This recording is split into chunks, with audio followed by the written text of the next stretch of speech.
Ce programme vous est présenté par le ministère Arc en Christ. Arc en Christ, Alliance pour la restauration du bonheur conjugal en Christ. Shalom et que Dieu vous bénisse. Vous voyez ce que vous pensez, ce que vous avez comme représentation, considération dans votre esprit bloque l'accomplissement de la parole de Dieu. Donc, quand il a dit oui, comprends qu'il a dit oui. Quand il a dit non, comprends qu'il a dit non. Point. N'ajoute rien. N'imagine pas. Considère simplement ce qu'il a dit. Amen. Et ça, c'est ce que Abraham a compris. C'est le quatrième pilier de la foi. Deuxième, Abraham a compris l'esprit de la parole. Abraham a compris que l'esprit de la parole est un esprit de domination. Abraham a compris que l'esprit de la parole, c'est un esprit qui s'assujettit tout. Cet esprit-là met tout sous son contrôle. Donc, Abraham a compris que devant la parole de Dieu, il n'y a aucune considération. Amen. Tu as compris? Devant la parole de Dieu, il n'y a aucune considération. Versets 18 à 19, Romains 4. Romains 4. 18 à 19. Donc, c'est ce pilier-là qui fait qu'on dit espérant contre toute espérance. Pourquoi on dit espérant contre toute espérance? Toute espérance là, le contre là, ce sont les considérations humaines. Ce sont les considérations humaines. Et lisons. Espérant contre toute espérance, il crut, en sorte qu'il devint père d'un grand nombre de nations, selon ce qui lui avait été dit, telle sera ta postérité. Continue. Et sans faiblir dans la foi. Tu vois, sans faiblir dans la foi. Ce qui suit, c'est important. Parce que c'est ce qui affaiblit la foi de beaucoup de personnes. Ce qui suit. Continue, sans faiblir dans la foi. Il ne considéra point que son corps était déjà usé. Toutes les considérations que tu mets comme obstacle à l'accomplissement de la parole de Dieu affaiblissent ta foi. Voilà. Et ce sont les considérations humaines. Oui, il ne considéra point, allons-y. Il ne considéra point que son corps était déjà usé, oui, puisqu'il avait près de 100 ans et Sarah n'était plus en état d'avoir des enfants. Voilà. Il dit, je suis âgé. Dieu a dit, je vais avoir des enfants. Ça, je m'en fous. Je suis âgé là, ne tiens pas devant ce que Dieu a dit. Sarah a près de 100 ans, elle ne peut pas avoir enfant, ça ne tient pas, tu seras le père d'une multitude d'enfants. Ça ne peut pas tenir devant la parole de Dieu. Et il n'y a pas de considération. Ça, c'est ce qu'Abraham a compris. Quand la parole de Dieu vient, il n'y a aucune considération qui peut se tenir contre la parole de Dieu. Aucune considération. Si elle vient et te dit, oh, tu vas posséder les maisons que tu n'as pas bâties. Tu vas faire ceci. Tu vas prendre possession des champs que tu n'as pas plantés, etc. Tu dis, hein? Et depuis quand moi j'ai vu devenir planteur? Tu es en train de faire quoi? De considérer ce que tu es et les circonstances dans lesquelles tu vis. Quand c'est comme ça, terminé pour toi. Ils sont allés visiter la terre promise. Ils sont venus, ils ont fait d'autres considérations. Et Dieu s'est fâché. Vous considérez, les considérations sont les piliers de l'incrédulité dans votre cœur. Ton amen n'a pas de foi. Qu'est-ce que tu considères et puis tu n'as pas dit amen fort? Ouais, c'est quelque chose que tu considères. Parce que si tu considères la parole de Dieu, moi j'ai le secret pour briser l'incrédulité aujourd'hui. Je me serais levé pour crier amen très fort. Amen. Pourquoi? Parce que j'ai la réponse. Parce que maintenant je sais que je ne vais pas considérer ce que je dois considérer. Quand la parole de Dieu me dit, je ne considère pas. Gloire à Dieu. Marc 5, verset 34. Vous connaissez ce passage. Jairus, le chef de la synagogue, avait sa fille de 12 ans, gravement malade et qui était en train de mourir. Jairus s'en va, se jette aux pieds de Jésus en disant, Maître, viens, touche ma fille et qu'elle vive. Jésus dit, allons. Et sur le chemin, il y a une femme aussi qui a eu pour elle. Une femme qui avait une perte de sang depuis 12 ans. Elle n'a pas considéré quelque chose. Elle n'a pas considéré que les médecins l'ont traitée pendant longtemps et qu'elle n'a pas eu de guérison. Elle n'a pas considéré qu'elle est incurable. Elle a considéré une seule chose, si je touche son vêtement, je serai guéri. Elle a entendu parler de lui. Elle a entendu parler de lui. Elle a entendu la parole et elle n'a pas eu d'autre considération que de toucher, que de prendre possession. Elle n'a pas eu d'autre considération. Elle s'est cachée. Tu sais, même caché, même quand tu crois, ça se manifeste. Même caché. Oh. Même caché. Ah. Et quand tu te présentes en face, alors, comme Jairus. Et dans les discussions, Jésus dit, qui m'a touché? Et tous les incrédules à côté disent, mais attends, ici là, il faut dire qui ne m'a pas touché.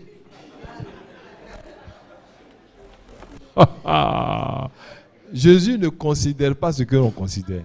Qu'il y a la foule, donc comme il y a la foule, on me touche. Non, il y a une touche de foi.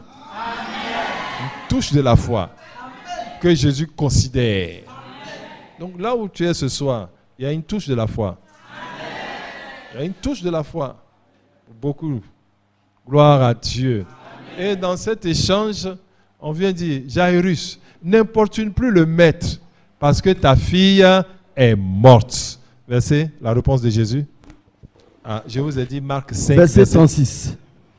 Ah oui, mais Jésus, sans tenir compte de ces paroles, dit au chef de la synagogue, ne crains pas, crois seulement.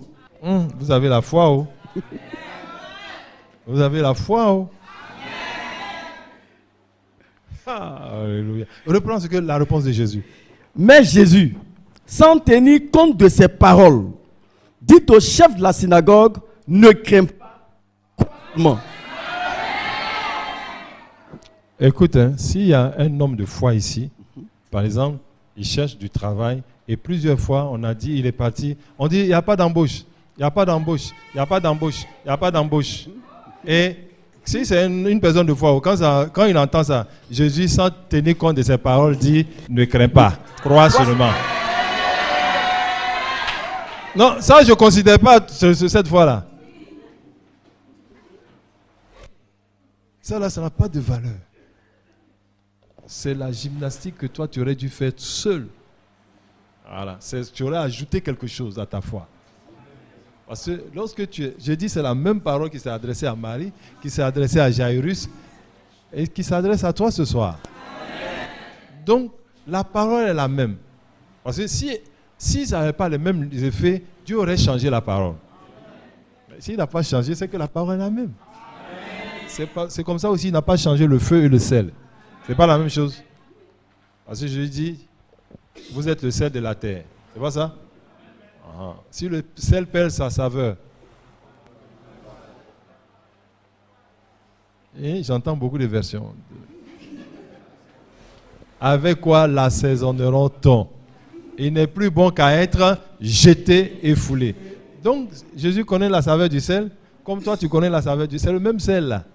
Ça n'a pas changé. Et donc la même parole n'a pas changé. Amen. Donc si tu t'es trompé que le sel est rentré dans ta bouche, ça sera salé ou quoi?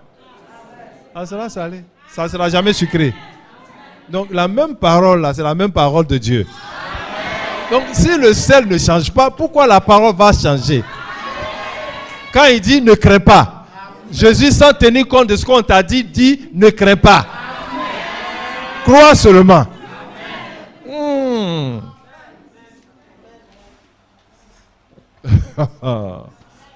Parce que je n'ai pas dit. Attendez, l'Esprit de Dieu me parle. Jésus dit, si quelqu'un cherche du travail ici, ne tiens pas compte des paroles que tu as entendues. Crois seulement. Oh, regardez-moi ces incrédules là. Vous n'avez pas dit Amen.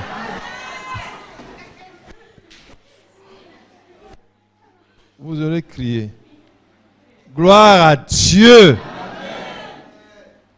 C'est ça, marcher dans l'esprit. Et une fois que Dieu t'a dit, mon frère, ne considère rien d'autre que ce qu'il a dit. Arrange-toi qu'il te l'ait dit. Or, ce soir, il te l'a dit.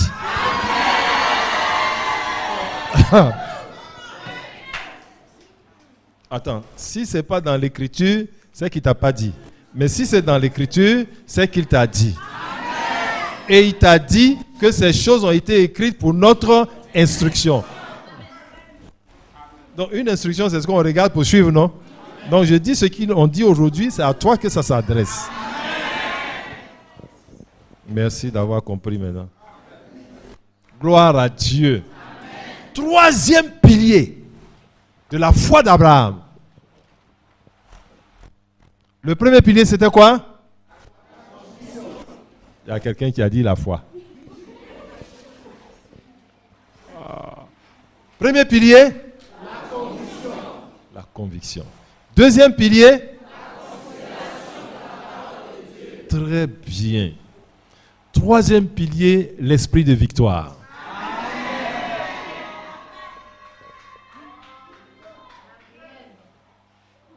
C'est cet esprit qui doit être démontré dans ta vie. Cet esprit doit être démontré dans ta vie comme preuve de ta foi. Et quelles sont les preuves? Les actes. Les actes que tu poses, les paroles que tu déclares et les chants que tu chantes et les offrandes que tu fais. En réponse à ce que tu as entendu. Gloire à Dieu. Abraham, on a dit quoi? Il dit, sans faiblir dans la foi. Allons-y, sans faiblir dans la foi. Et sans faiblir dans la foi, il ne considéra point que son corps était déjà usé. Puisqu'il avait près de 100 ans et que Sarah n'était plus en état d'avoir des enfants. Yes. Il ne douta point par incrédulité. Il ne douta pas par incrédulité. L'incrédulité vient de ce que tu considères. Je suis vieille. À cause de ça, beaucoup de jeunes filles se pressent, se jettent dans le mariage.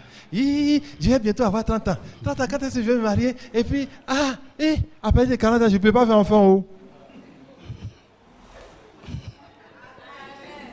Et puis, elles font des calculs de rêve. Se marient précipitamment. Et ça, la vie devient un calvaire. Même si je dois attendre 40 ans pour me marier, j'attends les 40 ans de Dieu. J'attends les 40 ans de Dieu. Même si je dois attendre 60 ans pour me marier, j'attends les 60 ans de Dieu. Pour te marier, choisis quelqu'un et puis tombe sur lui. Gloire à Dieu. Je dis, la foi doit dicter ton comportement. Gloire à Dieu. Allons-y. Point par incrédulité, au sujet de la promesse de Dieu. Mais il fut fortifié par la foi, donnant gloire à Dieu. Il fut fortifié dans la foi. Tu vois, lorsqu'il n'a pas considéré les choses humaines et qu'il a considéré seulement la parole de Dieu, il est devenu très fort dans la foi. Amen. Et quelle est la preuve qu'il est très fort dans la foi? La louange. Amen. La louange. Lui seul, il chante. Il ne fait pas comme les gens qui se précipitent dans les chorales pour chanter. Puis il y a fouille. J'étais pasteur, ceux qui vont chanter dans la chorale, là, vraiment. Je lui ai dit, où est la valeur ajoutée? Et ta foi. Si tu chantes dans la chorale, je dois voir ton sourire tous les jours. Ah oui. Tu chantes et puis tu as le visage. Quand c'est fini, le chant est fini, tu as le visage serré. Attends, c'est quel Dieu tu es parti adorer? Gloire à Dieu. Amen. La louange. Lisons Jacques 2, 14 à 23. Verset 14. Mes frères, que sert-il à quelqu'un de dire qu'il a la foi s'il n'a pas les œuvres? La foi peut-elle le sauver? Si un frère ou une sœur sont nus et manquent de la nourriture de chaque jour, et que l'un d'entre vous leur dise, allez en paix, chauffez-vous et vous rassasiez, et que vous ne leur donniez pas ce qui est nécessaire au corps, à quoi cela sert-il? Il en est ainsi de la foi. Si elle n'a pas les œuvres, elle est morte en elle-même. Alléluia. Donc ça, c'est un incrédule qui dit, mes frères, allez-y, chauffez-vous, mangez bien, reposez-vous bien. Ah non. À cause de ce que j'ai entendu de Dieu, je suis capable de vous donner à manger. C'est ça là, c'est ça. Si ce n'est pas ton acte de foi, donc ferme ta bouche. Laisse-les partir. Amen. Gloire à Dieu. Amen. La valeur ajoutée. Valeur ajoutée. Continue. Verset 18. Mais quelqu'un dira, toi tu as la foi et moi j'ai les œuvres. Montre-moi ta foi sans les œuvres et moi je te montrerai la foi par mes œuvres. Tu crois qu'il y a un seul Dieu. Tu fais bien. Les démons le croient aussi et ils tremblent. Veux-tu savoir, ô homme vain, que la foi sans les œuvres est inutile? Abraham, notre père, ne fut-il pas justifié par les œuvres lorsqu'il offrit son fils Isaac sur l'autel? Tu vois que la foi agissait avec ses œuvres et que par les œuvres, la foi fut rendue parfaite. Ainsi, s'accomplit ce que dit l'Écriture. Abraham crut à Dieu et cela lui fut imputé à justice. Et il fut appelé ami de Dieu. Amen. Merci. Amen. La foi selon Jacques a deux composantes. La croyance et les œuvres. Amen. Si votre foi s'arrête à la croyance, elle n'est pas différente de celle des démons. Je crois en Dieu. Tous les démons vont habiter avec toi. Gloire à Dieu. Il faut qu'on voit que les démons voient la valeur ajoutée. Amen. Parce que eux, ils ont une valeur ajoutée. Ils tremblent quand ils croient en Dieu. Mais pourquoi tremblent-ils? Parce que leurs œuvres sont mauvaises. Amen. Voilà. Donc les démons ont des œuvres, ont des mauvaises œuvres. Donc quand ils entendent le nom de Dieu, ils tremblent. Mais toi, quand tu entends le nom de Dieu, tu ne trembles pas. Alors que tes œuvres sont mauvaises. C'est les démons qui vont te montrer. Une telle délivrance n'aura jamais de fin. Alors, quelles sont les œuvres de la foi? Prépare-moi Luc 19, 1 à 10. Quelles sont les œuvres de la foi? Est-ce les rites, les pratiques religieuses? Je dois m'acheter une grosse Bible et puis une grosse croix. Une grosse bougie. Et puis je cherche une couleur aussi. Voilà, tout ça, c'est les pratiques. Ce n'est pas forcément les œuvres. Pas les œuvres, c'est pas ça. C'est pas ça.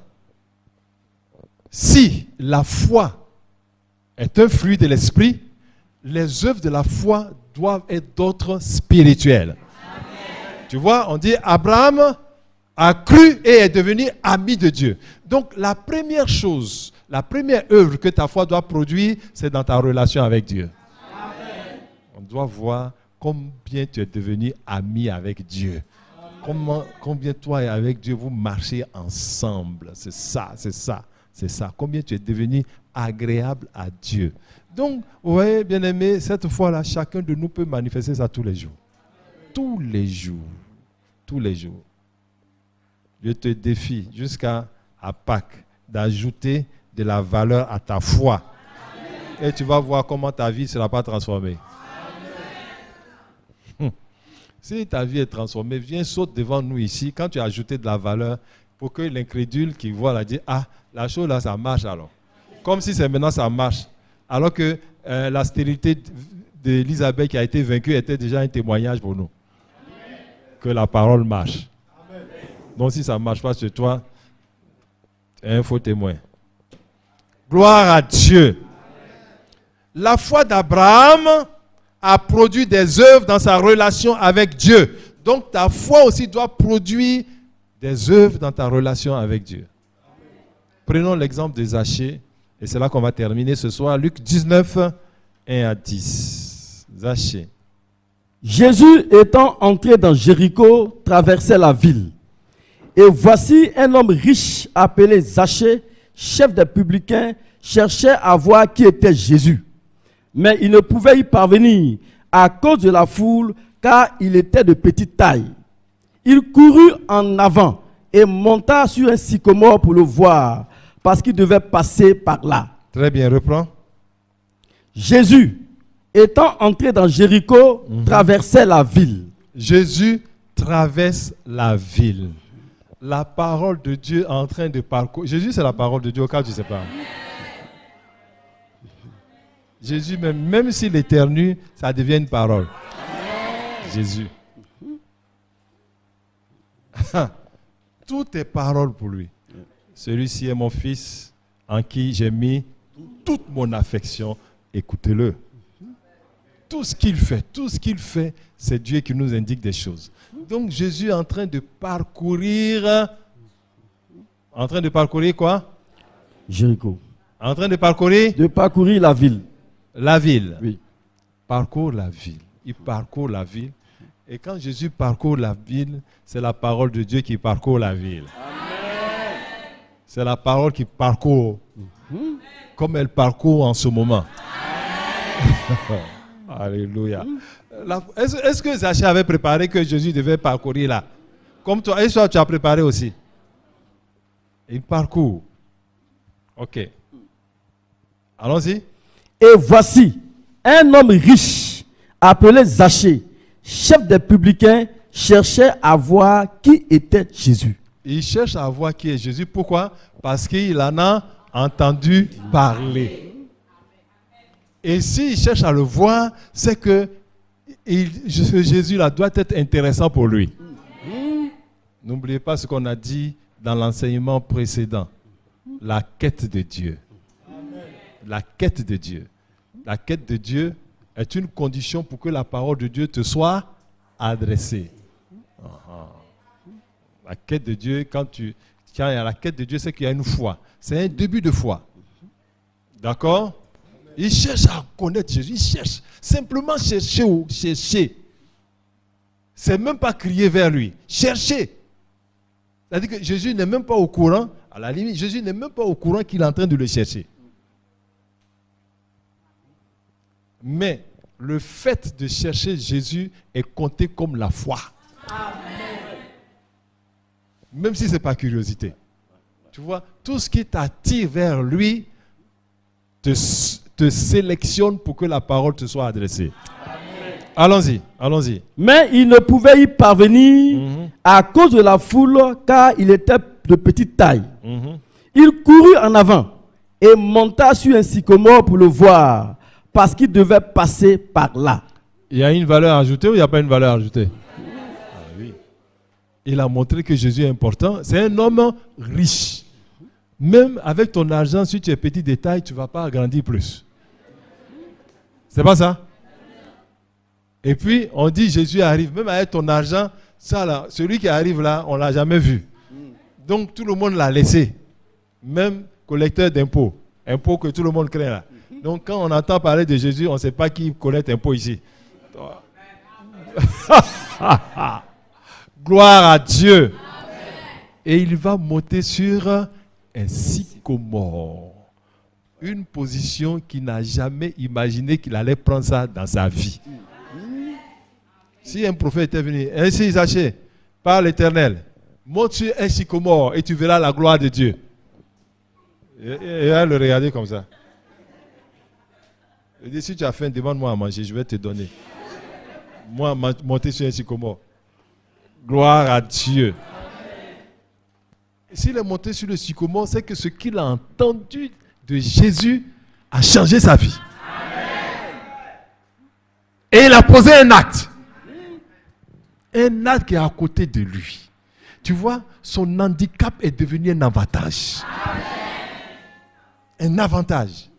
Parce que ceux qui avaient 2 mètres de haut qui étaient à côté, Jésus ne les a pas regardés. Parce qu'il n'y a pas de foi en eux. Gloire à Dieu. Allons-y. Lorsque Jésus fut arrivé à cet endroit, il leva les yeux et lui dit, Zachée, bien-aimé, tu ne peux pas avoir la foi sans que le regard de Jésus se pose sur toi. Tu ne peux pas ajouter de la valeur à la parole de Dieu sans que le regard de Jésus se porte sur toi. Je te dis, je te défie, si cette parole de ce soir t'a procuré de la joie, ajoute une valeur. Ajoute une valeur et tu vas voir si le regard de Christ ne va pas se porter sur toi. Continue. Zachée, à toi de descendre, car il faut que je demeure aujourd'hui dans ta maison. Ça devient un devoir pour Jésus. Ta foi devient un devoir pour le maître. Ta foi devient un devoir pour le maître. Allons. Zachée se hâta de descendre et le reçut avec joie. Tu as vu? Il a ajouté de la foi. La parole est venue droit sur Zachée. C'est pas allé. Il y avait la foule, hein, mais Jésus n'a pas prêché à la foule. Une parole s'est adressée à Zachée. Cette parole s'adresse à toi. Je dois demeurer chez toi aujourd'hui. Allons-y. Voyant cela, tous murmuraient et reprends. Zachée se hâta de descendre et le reçut avec joie. Même descendre là, il y a valeur ajoutée, oui ou non? Donc toi, quand tu entends la parole de Dieu, et puis je dis, hein? On ne dit pas Amen. Hein? Amen. Amen. Ça, c'est de la valeur ajoutée, ça. Voilà. Donc, au moment où on parle de Jésus, il dit, là où on parle de lui, il est présent. Et tu vas ajouter à la parole qui est proclamée sans que son regard se pose sur toi. C'est impossible. La hâte, il descend. Vite, vite, vite, vite, vite. Allons-y. Voyant cela, tous murmuraient et disaient, il est allé loger. Les incrédules. Allons-y. Il est allé loger chez un homme pécheur. Oui, toi aussi fais pour toi pour qu'il aille loger chez toi. Toi aussi fais pour toi. Mets de la valeur sur pour toi là aussi. 2 valeurs, sycomore, et puis descente rapide. Et puis, il a reçu Jésus avec comment? Tout à l'heure, je vais faire un appel, tu vas voir. Dis, qui veut donner sa vie à Jésus?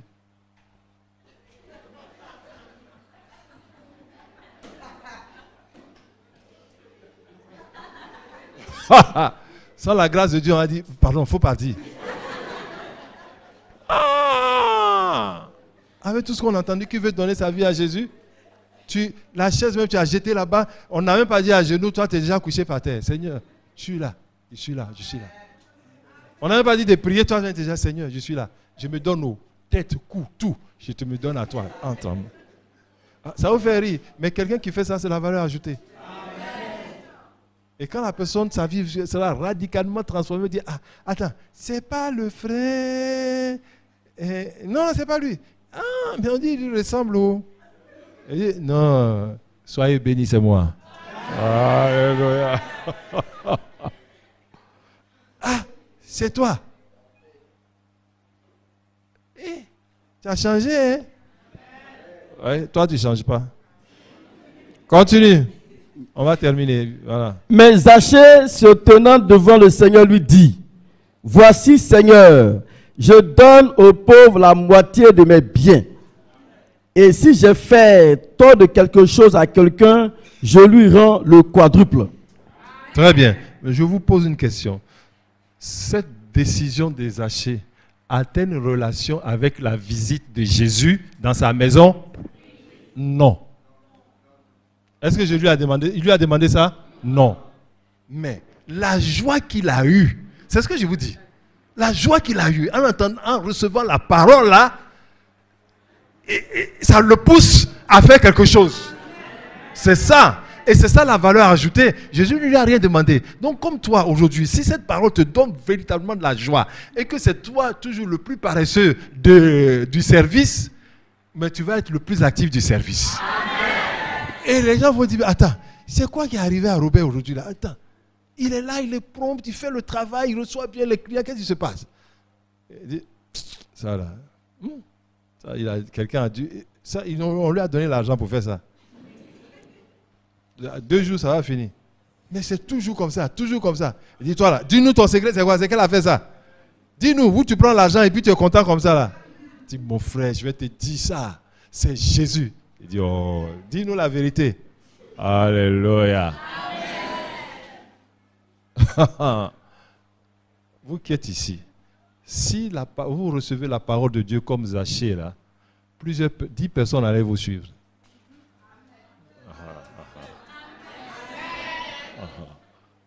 Quand je dis 10 personnes allaient vous suivre là, ils sont en train d'imaginer comment je vais faire pour que 10 personnes me suivent, pour montrer aux gens que j'ai la foi. Ah, gloire à Dieu. Ajoute une valeur à ta foi. Ajoute une valeur à ta foi. Que peut-on conclure?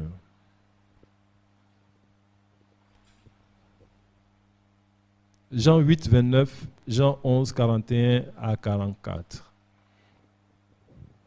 Ok.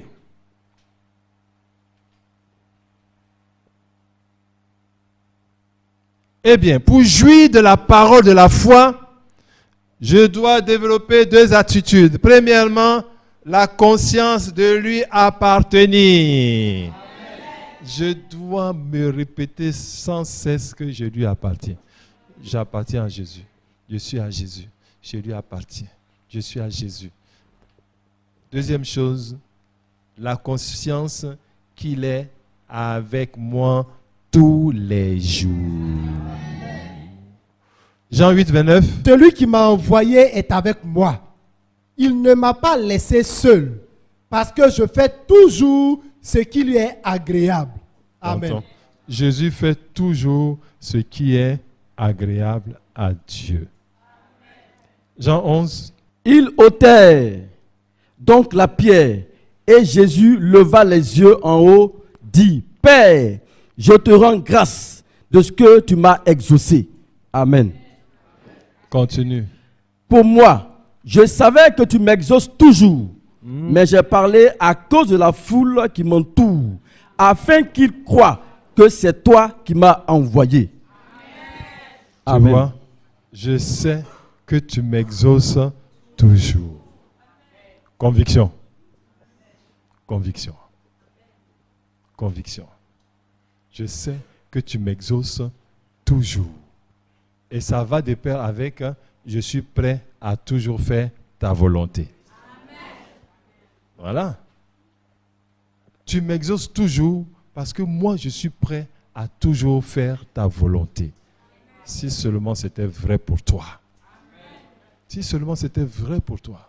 Tu es toujours prêt à faire la volonté du Seigneur.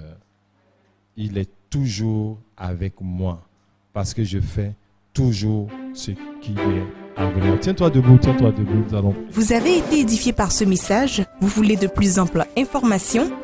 N'hésitez surtout pas à nous contacter au numéro suivant 02 02 10 17 08 35 27 38. Shalom et que Dieu vous bénisse.